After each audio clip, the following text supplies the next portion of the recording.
Psalm 52. Judgment on the deceitful.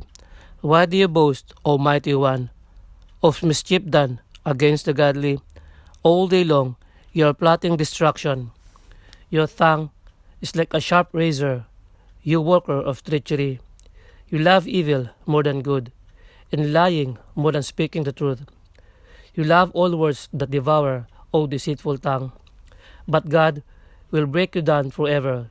He will snatch into you from your tent. He will uproot you from the land of the living. The righteous will see and fear, and will laugh at the evildoer, saying, See, the one who would not take refuge in God, but trusted in abundant riches, and sought refuge in wealth.